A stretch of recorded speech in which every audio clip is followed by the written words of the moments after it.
내 모습 이대로 주님 받아주세요. 사실 때로는 내 모습 이대로 정말 주님 받아주실 수 있을 것인가 싶을 정도로 살아갈 때도 있는 것 같습니다. 그래서 염치 없지만 예수님의 보혈을 다시 의지하고 주님 앞에 엎드릴 수밖에 없는 그런 모습이 우리의 모습인 것 같습니다.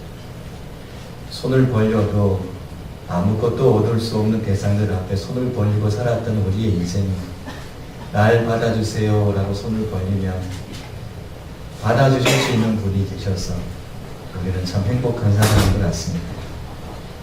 죄진 모습, 죄된 모습, 또 고통하는 모습 그대로를 주님께서 받으시고 오늘 또 우리에게 은혜 주시고 평강으로 이끌어 주실 것입니다. 이스라엘 백성들이 고센 땅에서 생육과 번성을 하게 되었습니다.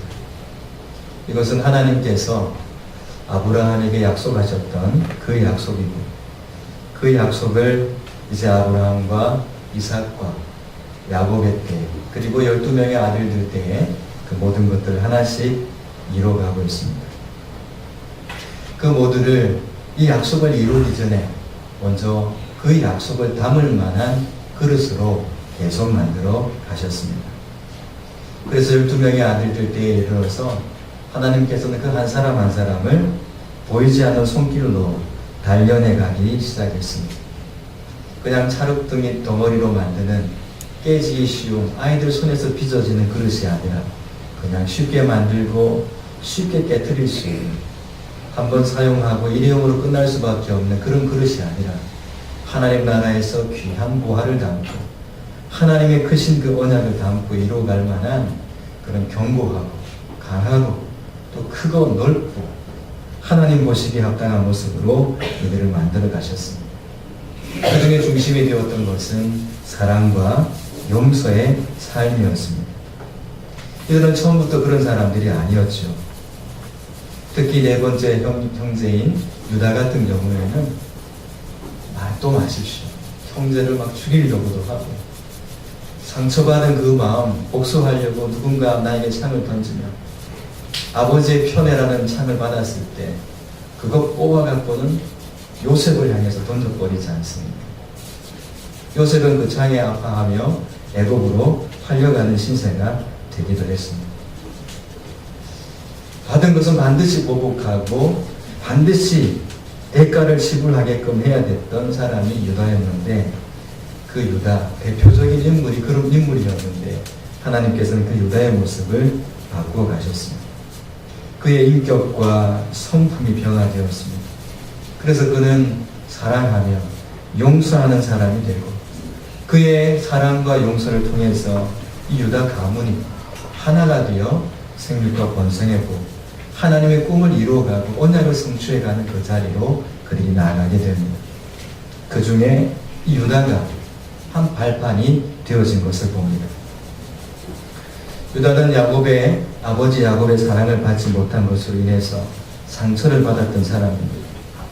상처를 받은 것 그대로 두지 않고 어떻게든 안갚음을 했던 사람이죠. 그래서 사랑을 독차지하고 있던 동생 요셉을 죽이려고 했다가 형제들의 의견에 따라 그래도 형제인데 그냥 노예로 팔자 해서 노예를 팔았고 그것을 아버지한테 이야기하며 거짓말을 하면서 그 거짓말한 죄책감에 살았던 사람입니다. 그 이후에 아버지 야곱은 하나 남은 그 베냐민이죠.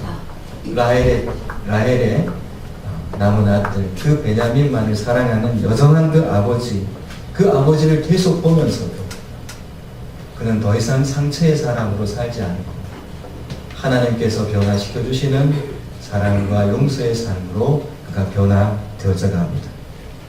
지난주에 우리가 살펴본 것처럼 바로 앞에 섰을 때 그의 모습은 과거의 요셉을 팔 때의 그런 모습이 아니었습니다. 그는 베냐민을 감싸고 베냐민을 어떻게든지 아버지로부터 보호해 애굽의 총리 그 노예를 삼으려고 하는 그 총리로부터 보호하려고 하는 그런 모습으로 그가 비춰지기 시작합니다. 그리고 아버지에 대한 증언은 하나도 그의 언어 속에는 나오지 않습니다. 아버지 죽으면 안 됩니다. 그래서 베냐민 데려가야 됩니다. 베냐민은 아버지가 베냐민을 사랑하고 또 베냐민도 아버지를 좋아하고 저 또한 아버지를 사랑합니다. 아버지를 슬픔 중에 죽음으로 가게끔 할 수는 없습니다. 하면서 그 애굽의 총리에게 이야기합니다. 상처를 주었던 그 아버지를 오히려 사랑하는 아들이 되었습니다. 다시는 내가 그런 죄를 범하지 말아야 되겠다. 그러면서 베냐민을 감싸고 안고 대신 내가 노예가 되겠습니다.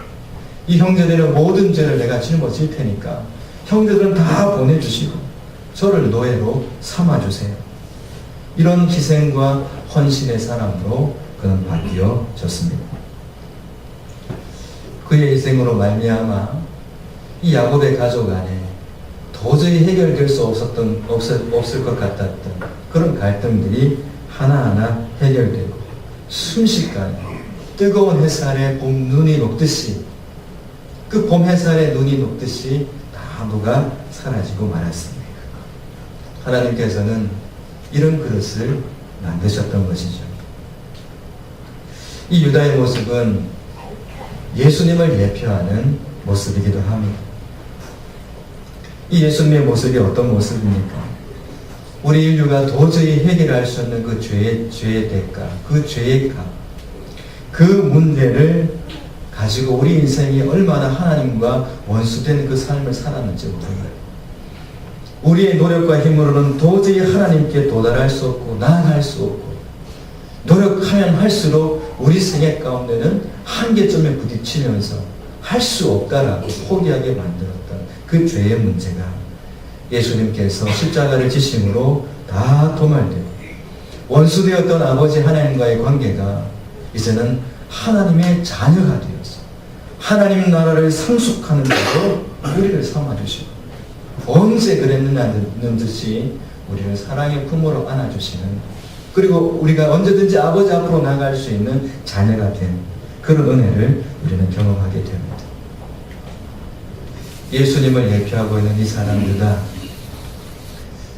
지금 창세기를 우리가 보고 있지 않습니까? 창세기는 성경의 구약의 맨 첫 장입니다. 근데 마태복음의 첫 장은 1장이죠.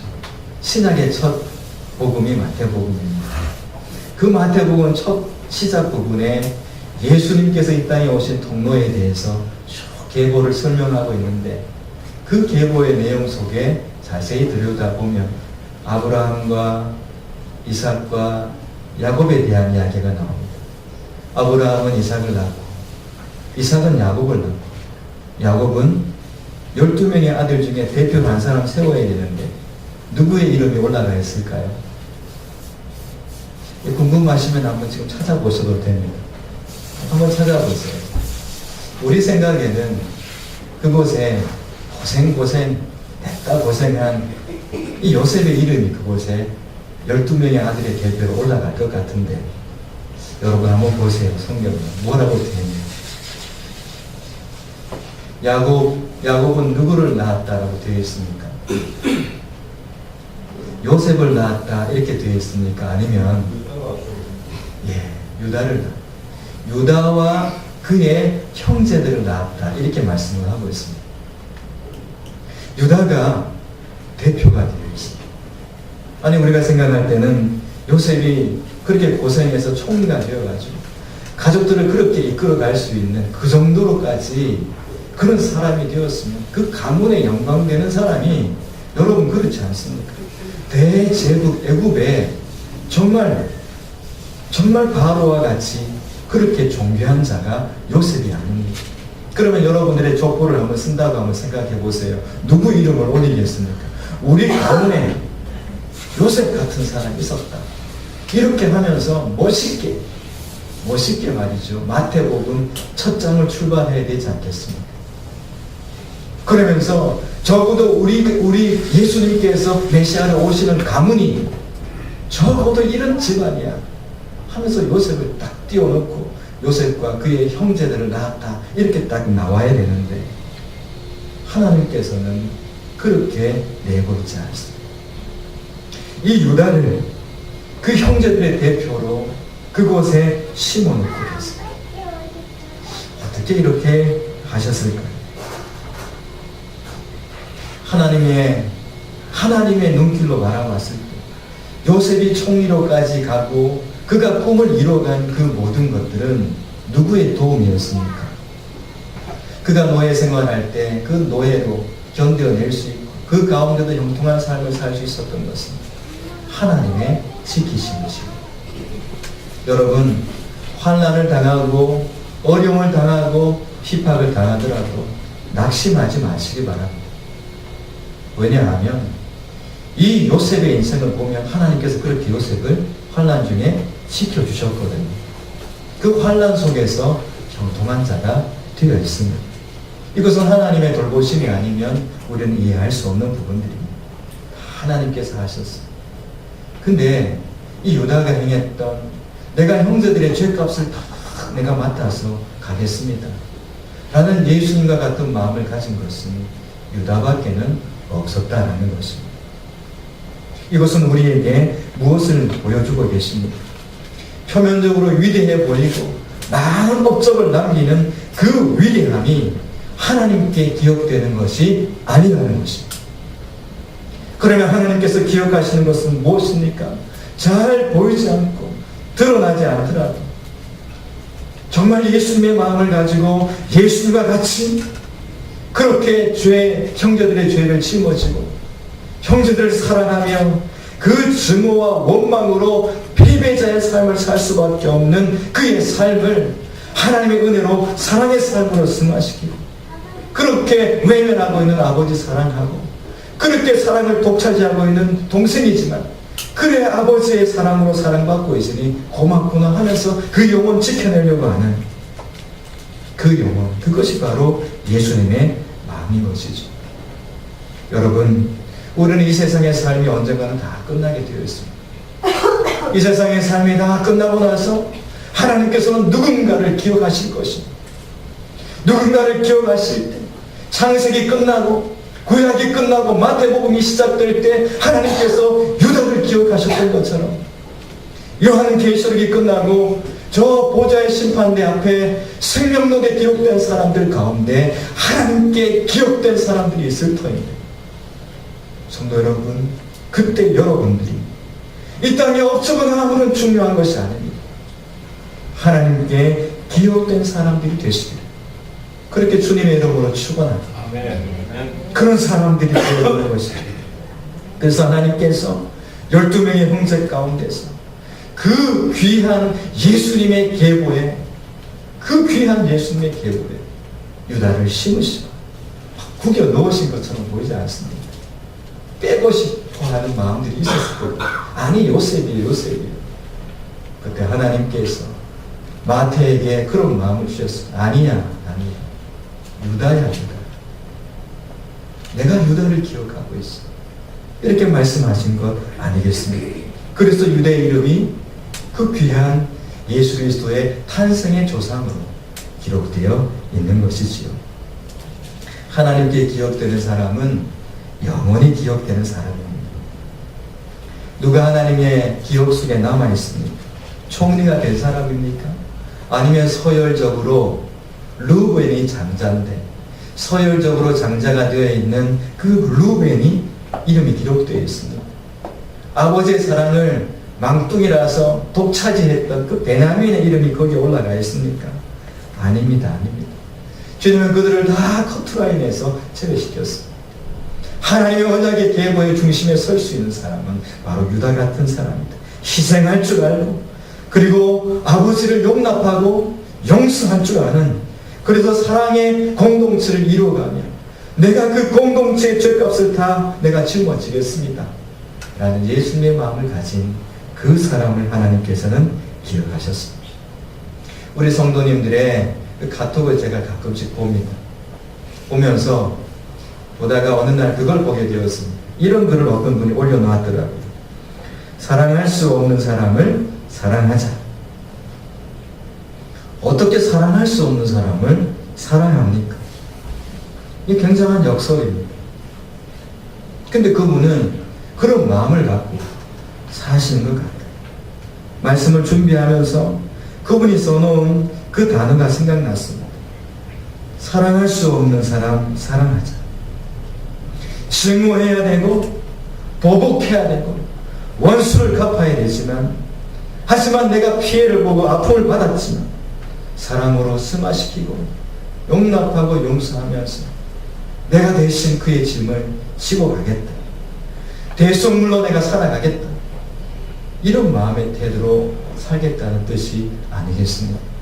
아니, 그분만의 이야기겠습니까? 이것이 주님의 사랑을 받고 주님의 은혜를 받은 모든 사람들이 가지고 있는 그런 마음 아니겠습니까? 하나님께서는 여러분들의 공동체, 가정 공동체를 사랑하고 계십니다. 여러분들을 통해서 생육하고 번성하기를 원하시는 처음 에덴 동산에서 약속하셨던 그 복을 이제 야곱의 후대들을 통해서 고센 땅에 정착시키면서 하나님께서 이루어가시기 전에 사랑과 용서, 아버지에 대한 존경, 동생에 대한 배려, 죄에 대한 해결, 이것을 먼저 하셨다는 것을 우리는 기억해야 됩니다. 누군가 한 사람, 유다와 같이 그런 마음을 갖고 사는 그 사람을 통해서 하나님은 여러분들의 가정 공동체 뿐만 아니라 우리 교회 공동체를 그렇게 만들어 가실 것입니다. 저는 기대합니다. 그리고 하나님께서도 기대하고 계실 것입니다. 생육과 번성의 복을 내가 준비하고 있노라. 이제 내가 새 일을 행하리라. 주님께서 우리의 마음부터 기억하시고 삶과 환경들을 기억하고 계실 줄 믿습니다. 야곱의 나이가 147세로 되어 있습니다. 그러면서 그 뒤에 야곱에 대해서 이렇게 설명하고 있습니다. 이스라엘이 죽을 날이 가까우매, 이렇게 말씀을 하고 있습니다. 천국이 가까웠다는 이야기입니다. 가까웠다라는 이 말의 뜻이 성큼 다가온다라는 그런 뜻을 갖고 있습니다. 자, 하나님의 부르심의 날이 이 야곱 앞에 성큼 다가온 것이죠. 여러분, 야곱에게만 그런 건 아닌 거 아시죠? 우리에게도 성큼 다가오고 있습니다. 예수님께서 공생애를 시작하실 때 회개하라, 천국이 가까웠다고 그 말씀을 하시면서 올리우심을 받으면서 내가 본 대로 그대로 다시 오리라, 이렇게 말씀도 하셨습니다. 벌써 2000년이 지나간 것 같습니다. 얼마나 빨리 코앞에 다가와 있는 것 같습니다. 성경의 모든 말씀들이 성취되었습니다. 성경 전체를 그렇게 우리가 바라보지 않습니다. 이제 다 이루었습니다. 이제 마지막 한 일회를 남겨놓고 있습니다. 이 한 일회 사이에 텀이 남아있죠. 지금이 그 중간 시대인데 마지막 한 일에 예수님께서 재림하시기 전 마지막 7년을 이 세대는 지금 준비하고 있습니다. 한 걸음 그날이 다가오고 있습니다. 우리 인생의 마지막 때도 성큼 다가오고 있습니다. 그래서 우리는 그날이 이루어지기 전에, 죽음이라는 것을 마주하기 전에 우리에게 주신 사명과 주님의 뜻을 이루어 가야 되는 것입니다. 우리 인생은 나그네의 삶과 같습니다. 야곱은 자신의 삶을 험악한 세월을 보냈다고 이야기했습니다. 세상에 그 누구도 평탄한 삶은 없습니다. 단지 평탄해 보일 뿐이에요. 평탄해 보일 뿐이지 평탄한 삶은 하나도 없습니다. 야곱의 삶은 가나안에서 77년의 삶을 살아가죠. 도망쳐서 에서의 눈을 피해 바단 아람에서도 20년의 생활을 하게 됩니다. 다시 가나안으로 돌아와서 33년 기근 중에 아들 요셉 만나 고센 땅에 가서 이제 17년, 그래서 147년이 되었습니다.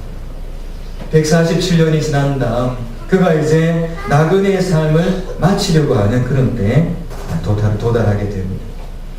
야곱의 삶은 끊임없이 소유하려고 했고 어떻게든 빼앗으려고 했던, 지기 싫어하고 어떻게든 안갚음을 했던 그런 사람입니다. 이제 그의 삶도 나그네로 마감하려는 순간을 맞고 있습니다.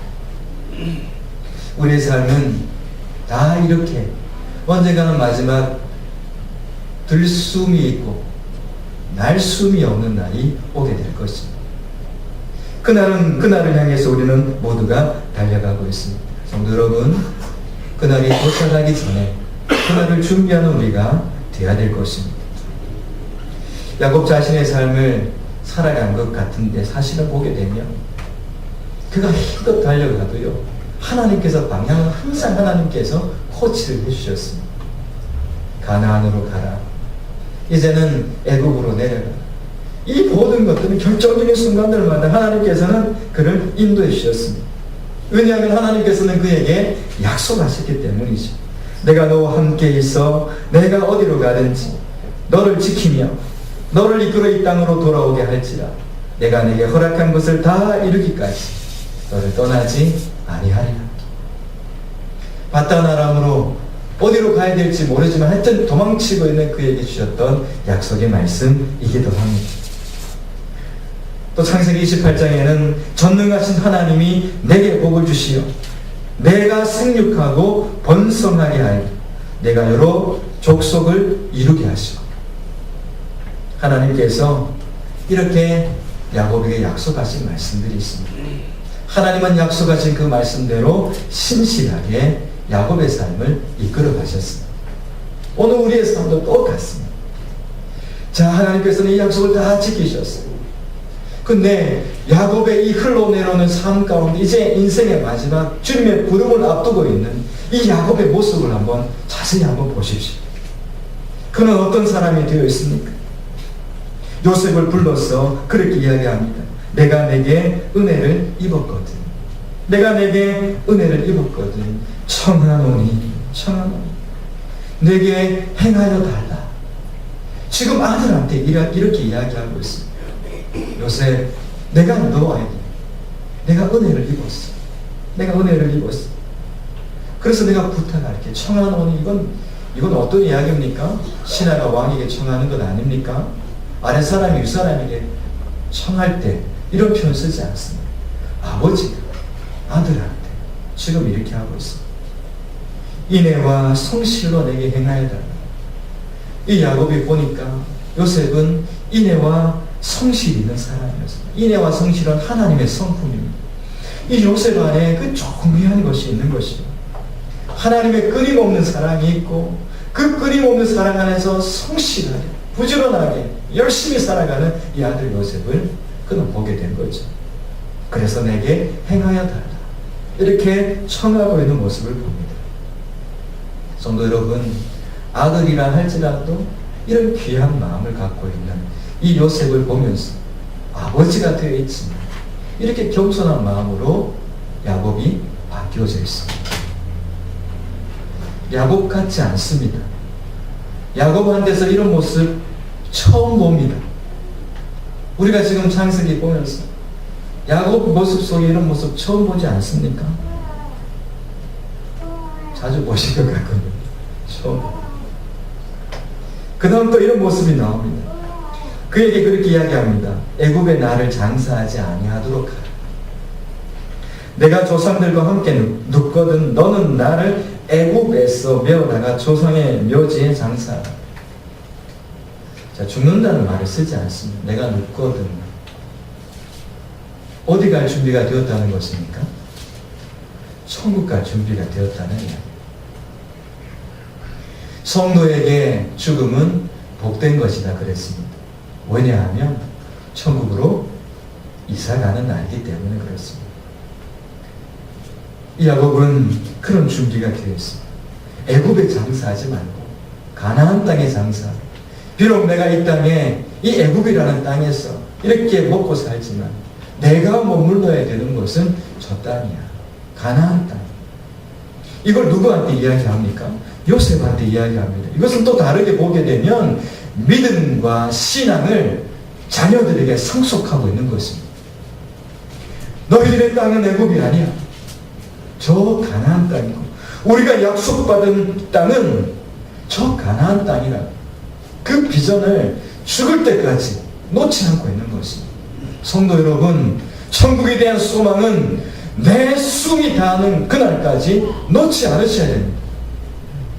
지켜가셔야 되는 것입니다. 그리고 그 천국의 소망이 생명이 다할수록 더욱 뚜렷하고 명확하게 내 자녀들에게 상속되어져야 된다는 것입니다.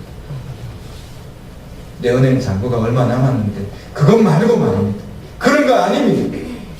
하나님의 사람들은 천국에 대한 소망으로 무장된 사람입니다.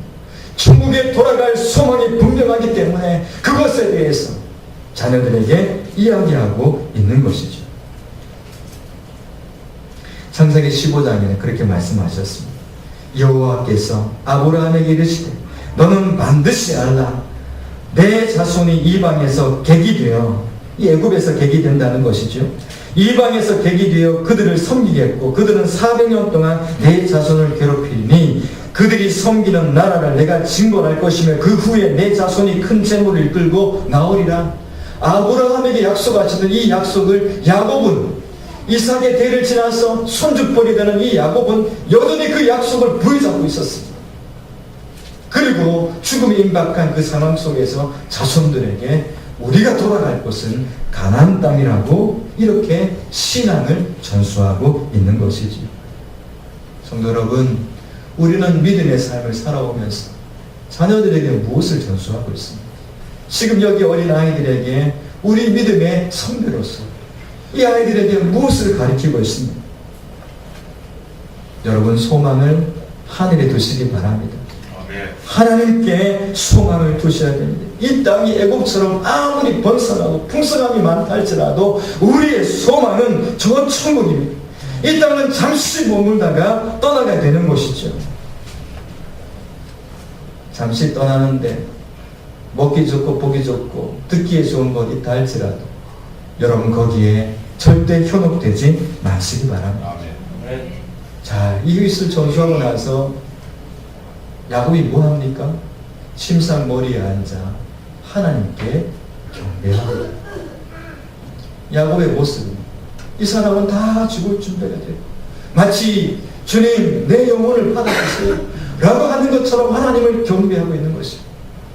예배자의 삶을 사는 것입니다. 이런 놀라운 모습이 이 야곱의 삶 속에 있는 것이죠. 이스라엘이 침상머리에서 하나님께 경배했다. 주님 다 준비되었습니다. 마지막 순간까지도 하나님을 예배합니다. 죽음에 대한 두려움이 하나도 없습니다. 자녀들이 어떻게 살까 거기에 대한 두려움도 하나도 없습니다. 내가 가는 그 천국으로 너희도 와야 돼. 나를 애굽 땅에 묻지 마. 나를 반드시 가나안 땅에 묻어줘. 너희들도 가야 된다 그곳으로. 이렇게 하면서 하나님을 예배하고 하나님 앞에 주님 다 준비되었습니다. 제가 이제 아버지 품으로 돌아갈 모든 준비가 되었습니다. 주님 저를 받아 주시옵소서. 어떤 사람이 지혜로운 사람일까? 바보 하인을 데리고 사는 귀족이 있었습니다.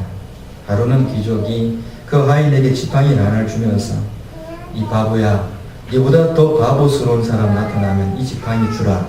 그렇게 하고 그 바보 하인에게 이야기했습니다. 그 바보 하인은 살면 살수록 자기보다 바보스러운 사람이 없으니까 그 지팡이를 꼭 잡고 있습니다. 근데 어느 날 주인이 병이 들었어요. 죽을 병이 걸렸습니다. 이제 다 죽게 되었습니다. 그래서 이 바보가 주인을 찾아가 봤습니다. 그랬더니 주인이 이야기합니다. 바보야, 이제 곧 나는 죽게 돼. 자네 곁을 떠나게 돼. 이렇게 이야기를 했습니다. 그때 바보가 이야기합니다. 주인님, 어디로 가십니까? 그랬더니 다른 세계로 가네. 다른 세계로 간다니까 그러면 언제 돌아오십니까? 한 달 뒤에 오십니까? 1년 뒤에 오십니까? 그러니까 그것도 아니래요. 또 물어봅니다. 그럼 언제 돌아오십니까? 그랬더니 영원히 돌아오지 않네. 그래서 이 하인이 이 바보가 물어봐요. 그러면 주인님, 영원히 돌아오지 않을 곳에 가면 영원히 산다는 이야기인데 그 영원히 살기 위한 그곳으로 가시기 위해서 많이 준비하고 계셨습니까? 준비가 다 되셨습니까? 무엇을 준비하셨습니까? 이렇게 물어봤습니다. 그랬더니 주인이 아무것도 없다네. 그렇게 이야기합니다. 그때 이 하인이 하는 이야기를 한번 들어보세요. 아무것도 준비하지 않았다고요? 영원히 지나기 위해서 영원히 지낼 곳으로 가는데 아무것도 준비하지 않고 사셨다고요? 하면서 바보가 놀라는 겁니다. 그러면서 들고 있던 지팡이 그걸 그 주인에게 건네줍니다. 정말 당신이야말로 바보군요. 잠깐 살다 갈 세상에 영원히 살아갈 것 준비 안 하고 지금까지도 준비 안 했다면 당신처럼 바보가 없습니다 하면서 그 지팡이를 줬다고 합니다. 성도 여러분, 지팡이 들고 있는 그 바보가 진짜 바보입니까? 아니면 영원히 살아갈 그날 분명히 천국이 있는데, 그리고 분명히 지옥이 있는데 영원히 살아갈 그 천국을 준비하지 않고 살아가는 이 주인이 바보였을까요? 오늘 밤에 우리의 생명의 수가 다 찬다면, 여러분 오늘 밤에 주님 앞에, 아니 지금 당장이라도 우리의 호흡의 삶이 다 끝났다 했을 때 주님 앞에 설 확신과 준비가 되어 있습니까? 그렇게 욕심쟁이 야곱, 그렇게 자기 것만 챙기고 질 줄 모르고 살았던 그 야곱, 그렇게 수많은 상처를 받았던 그였지만 그도 나중에는 이렇게 귀한 모습으로 바뀌어졌어요. 겸손한 삶, 그리고 주님 앞에 엎드리는 예배자의 삶을 살아 그 천국에 대한 소망을 잃지 않고 살았던 사람이 되었습니다. 성도 여러분, 이 세 가지는 우리가 가져야 되는 것입니다.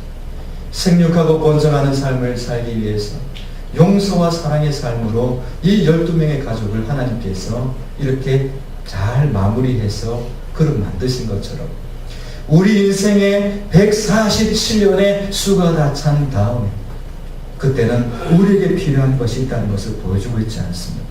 겸손해야 돼. 그리고 예배자가 되어야 돼. 끝까지 하늘 소망 예수님 안에서 잃지 말아야 된다는 것을 말씀하고 있습니다.